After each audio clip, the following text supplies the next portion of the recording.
শঙ্করী, কে এলো? শঙ্করী আজ কাজে আসেনি, নিচে দরজা খুলে দেখো কে এলো।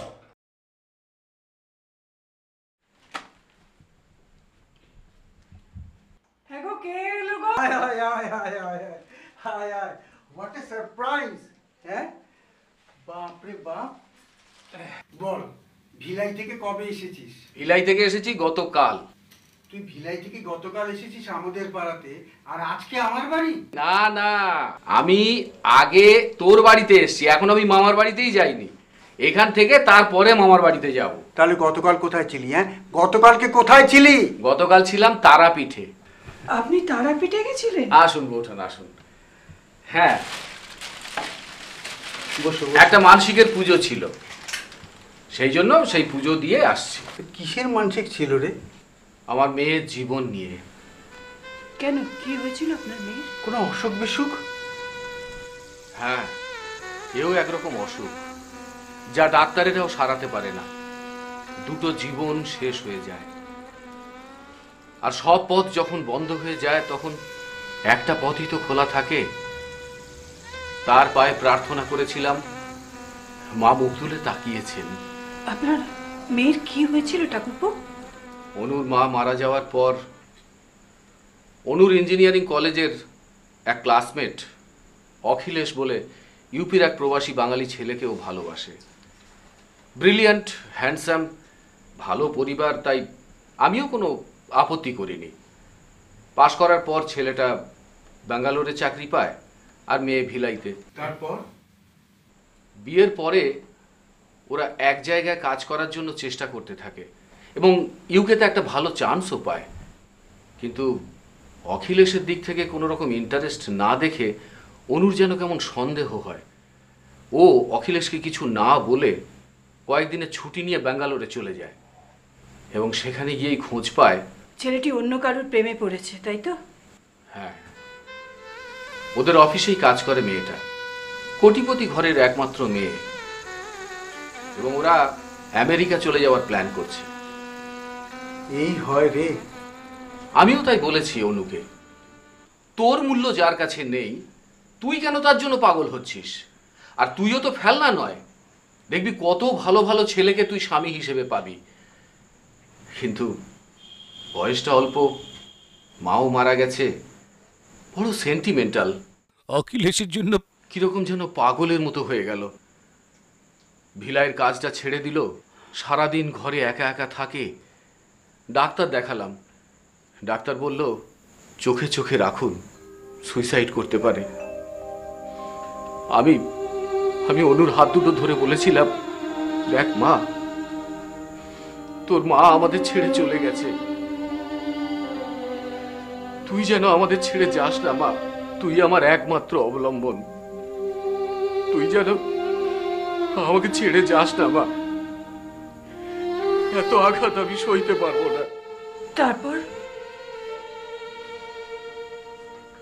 জীবনে যা করিনি শেষে তাই করলাম। আমারই এক বন্ধুর পরামর্শে কাছেই এক তান্ত্রিকের কাছে গেলাম। সব শুনে বলল, মায়ের মূর্তির কাছে মাথা ঠুকে মানত করে যা। আর মেয়েকে একটা মন্ত্র 108 বার করে রোজ জপ করতে বলল। ছেলেটার নামও জেনে নিল, বলল ওই ছেলেই তোর জামাই হবে, আর যেদিন ওরা বিয়ে করে বিদেশে চলে যাবে তার পরের দিনই তারাপীঠে গিয়ে মায়ের পায়ে পুজো দিয়ে আসবি। তাই আপনি তারাপীঠে গেছিলেন? হ্যাঁ, মাসখানেক আগে ছেলেটা ভিলাইতে ফিরে আসে। আমি আর দেরি না করে দুজনে রেজিস্ট্রি করে বিয়ে দিয়ে দিই। তারপর ওরা দুদিন আগে দিল্লির ফ্লাইট ধরে চলে গেল, আমিও চলে এলাম তারাপীঠে। এই নিন, এই মায়ের প্রসাদ আর মায়ের ছবি। ঠাকুরের আসনে রেখে পুজো করবেন বৌঠান, দেখবেন আপনারও মনস্কামনা পূর্ণ হবে। ওনাকে টাকাটা দিয়ে দাও। হ্যাঁ হ্যাঁ হ্যাঁ, দি। এই আচ্ছা সমরেশ, তোর মেয়ে রনিতার খবর কি? ওর কি বিয়ে হয়ে গেছে? তাহলে তো বাঁচতাম, একটা দুশ্চিন্তা দূর হতো। ও কি করছে এখন? ও কি নিজে চেম্বার খুলেছে? না না, ওই দুটো হাসপাতালের সাথে যুক্ত, আর মাঝখানে এডিনবরা থেকে FRCS করে এসেছে। বাহ, তাহলে আর কি, এবারে একটা ডাক্তার পাত্র দেখে মেয়ে বিয়ে দিয়ে দে। দেখ, হয়তো কাউকে আবার পছন্দ করা আছে। খোঁজ নিয়েছিস? বিয়ের কথা শুনলে রেগে যায়। আসছে তো কত ডাক্তার বন্ধুরা। ও যা মেয়ে, ও বিয়ে করবে? ও কি বাড়িতে আছে নাকি? ডাক না একবার দেখি, কতদিন দেখিনি। ছেলেমেয়েরা কত বড় হয়ে গেল না? না, ওর তো নাইট ডিউটি ছিল, তা আবার সকালবেলা একটা অপারেশন পড়েছে। অপারেশন শেষ করেই তারপরে ও আসবে। ও আচ্ছা আচ্ছা। আর তোর ছেলে শুভ, ও তো বোধহয় ইঞ্জিনিয়ার হয়ে গেছে, কোথাও জয়েন করলো?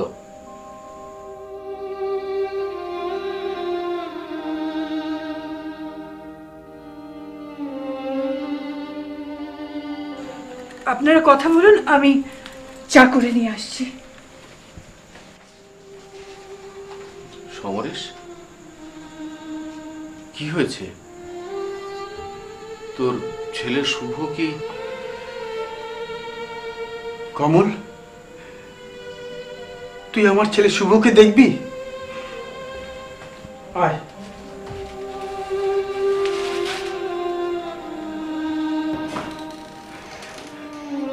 ওই যে, ওই দেখ, ওই দেখ আমার ছেলে শুভ। কমল, দেখ দেখ, কেমন ডর পুতুলের মতন আমার জল জ্যান্ত ছেলেটা শুয়ে আছে। Is clinically dead. গায়ে একটা পিঁপড়ে বসলেও না ও বুঝতে পারে না রে, ও বুঝতে পারে। কিন্তু ওর এরকম হলো কি করে রে?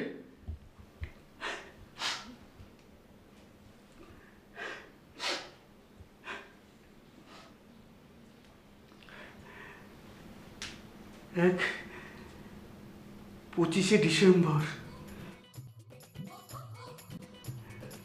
ওর বন্ধুদের সাথে পিকনিকে গিয়েছিল, আর সেখানেই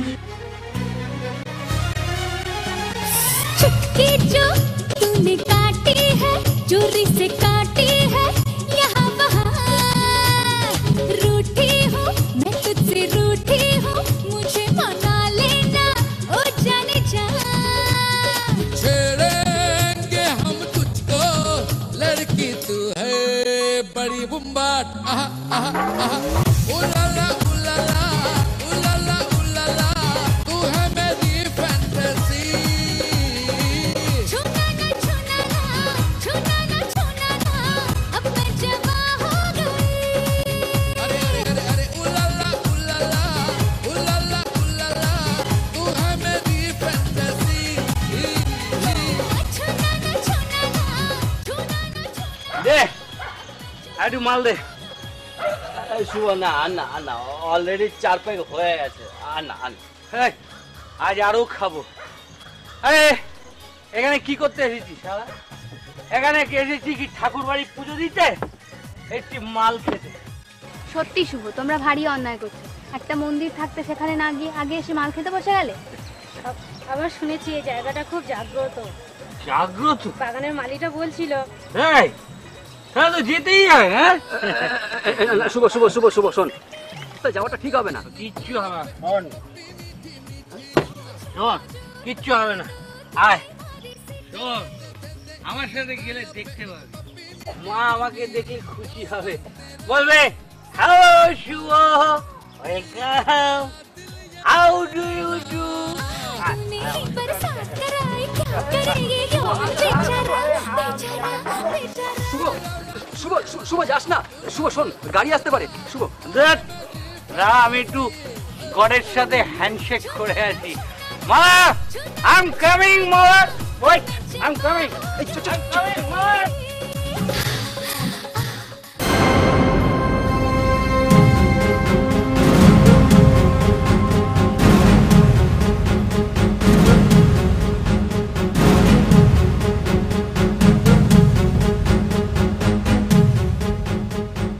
তারপর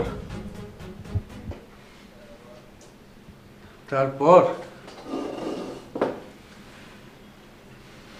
বন্ধু বান্ধবরা ওকে স্থানীয় একটা হাসপাতালে নিয়ে যায়। তারপর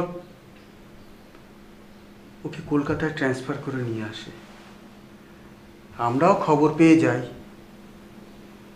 তারপর টানা 8 মাস ওর চিকিৎসা চলে।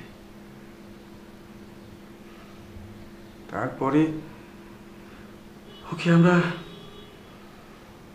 বাড়িতেই নিয়ে চলে আসি। তা তোর বাড়িতে তো একজন ডাক্তার আছে। আরে ওর জন্যই তো আমার শুভ এখনো দেহগতভাবে বেঁচে আছে রে। এই নিন ঠাকুরপো, এই নাও।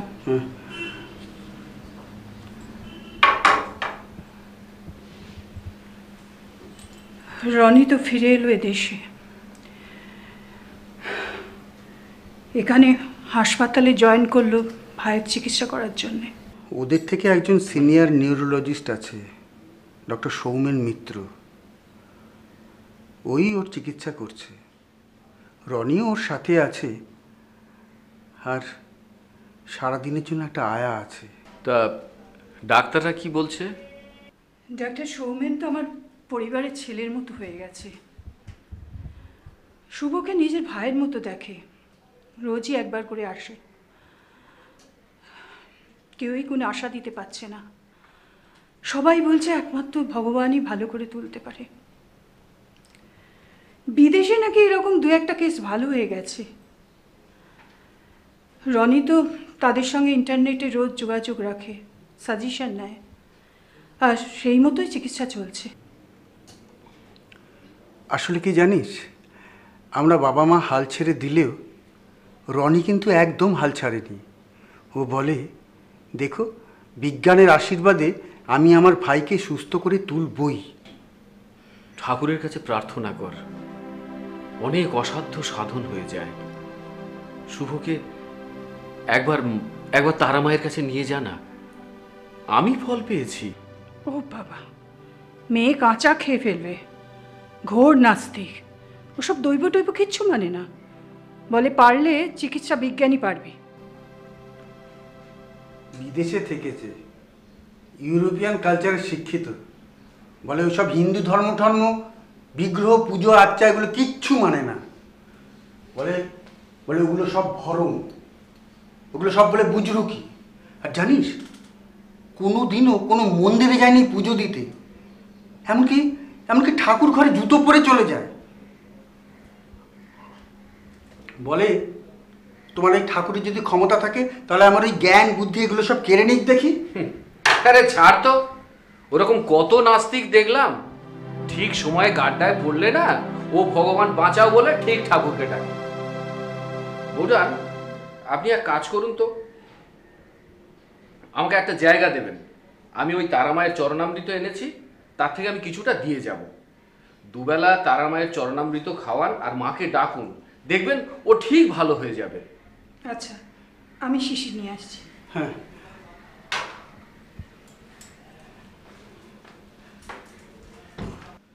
চল আমরা বৈঠকখানায় ঘরে যাই। আর হ্যাঁ, কাল আছিস তো? না রে, কাল রাতের ট্রেনেই ফিরবো। ও আচ্ছা, আয় চল।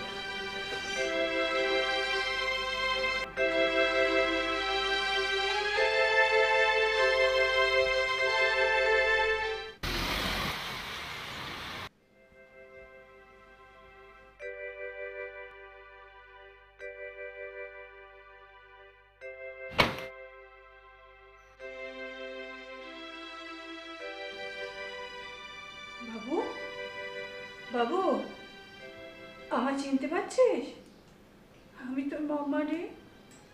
বাবু, বাবু,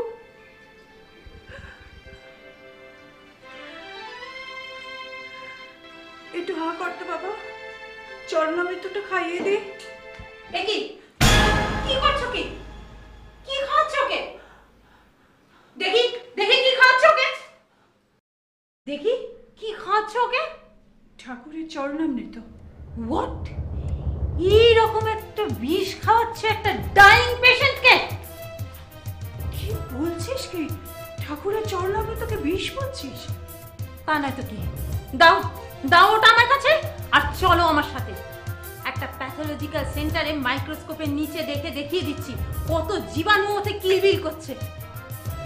দেখলে না, ভক্তির বদলে শরীর থেকে বমি উঠে আসবে। সে তো তোর ওই সুন্দর চেহারাটার ভেতরে মাইক্রোস্কোপ দিয়ে দেখলে রক্ত, মল, মূত্র, নাড়ি ভুড়ি দেখতে পাওয়া যাবে, দেখলে বমি উঠে আসবে।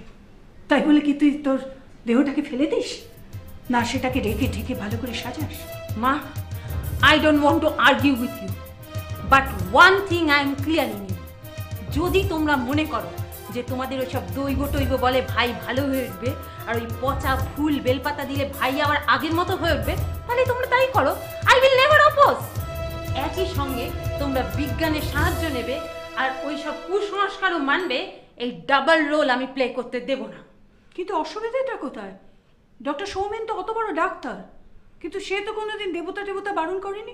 Look ma, I am not Shomen Mitra, I am Ronita Bosch, a different person with a different ideology and different philosophy. আমি যে আদর্শে যে ধারণায় বিশ্বাস করি তার থেকে আমাকে এক চুলও কেউ নড়াতে পারবে না। আর যদি তোমরা মনে করো যে ভাই চিকিৎসা আমি করব, তবে আমার কথাই হবে শেষ কথা। দাও